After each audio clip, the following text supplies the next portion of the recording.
నువ్వు. ఎందుకంటే నీ మీద మేము ఈ ఒక్క ఆట గురించి ఎందుకు ఆలోచిస్తారు? ఇప్పుడు నేను నగ్గేసి నేను ముందుకు వస్తాను. ఎప్పుడు కూడా హౌస్ మేట్స్ ఎప్పుడు కూడా దానికి అగైనెస్ట్ గా చేయలేదు ఎవరు ఇమాన్యుల్ కి. ఈ రోజు వరకు కూడా ఎవరో ఒకరు ఇమాన్యుల్ కాపాడుతూ ఇగో ఇది ఒక్కటే రీజన్ ఇక్కడ నేను చెప్పేది. నువ్వు మాట్లాడడానికి వచ్చినా, నువ్వు ఉండాలని వచ్చినా, ఇక్కడ అందరు ఉన్నారు అంటే కొంచెం ఒక పర్సన్తో ఎక్కువ కనెక్ట్ అవుతాం యాజ్ ఎ గుడ్ ఫ్రెండ్గా. ఇలాంటి పేర్లు వస్తాయనే నువ్వు ప్రతిసారి మాట్లాడడానికి వచ్చినా, లేకపోతే నాకు నీతో మాట్లాడాలన్నా కూడా దూరంగా పెట్టడానికి ఇదే రీజన్. కళ్యాణ్ ఉంటే తీస్తుందా, కళ్యాణ్ ఉంటే ఇది చేస్తుందా, ఇదే రీజన్.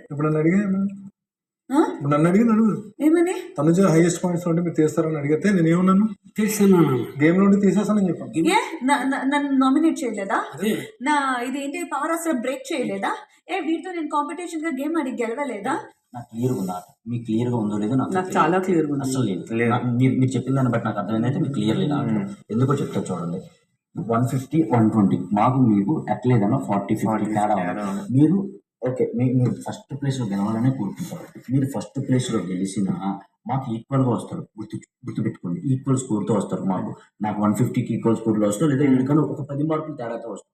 అదే నీకు 10 మార్కులు తేడా ఉన్న వాళ్ళతో నువ్వు పోటీ పడి వాళ్ళు ఆట నుంచి పక్కకి వెళ్ళిపోతే, మీరు ఒకవేళ 40 or 50తో పడితే వాళ్ళకన్నా 40 మార్క్స్ ఎక్స్ట్రా వెళ్ళిపోతారు. అంటే నెక్స్ట్ గేమ్లో కూడా మీరు సేఫ్గా ఉంటారు. ఇంకోటి, ఇప్పుడు మా ఇద్దరిలో ఒకళ్ళు 0 అయిపోయినప్పుడు లాస్ట్లోకి వెళ్ళిపోయినప్పుడు ఒకళ్ళు గేమ్ నుంచి రద్దు అయిపోతే మీకు ఓకేనా? మరి ఒకళ్ళు తీసేస్తా అన్నారు కదా మధ్యలో, లీడర్ బోర్డ్ లో లాస్ట్ లో ఉన్న వాళ్ళని తీసేస్తా అన్నారు కదా. చూడు అంటే నేను ఒకటే అడుగుతాను, మా ఇద్దరిలో ఒకళ్ళు తీసేస్తే నీకు ఓకేనా? వెళ్ళిపోతే నీకు ఓకేనా? ఇప్పుడు నేను ఎందుకు వెళ్తాను? నువ్వు కాదు, మా ఇద్దరిలో ఒకళ్ళు వెళ్ళిపోతే నీకు ఓకేనా? ఇప్పుడు ఒక్కరు వెళ్ళాలి ఇంట్లో.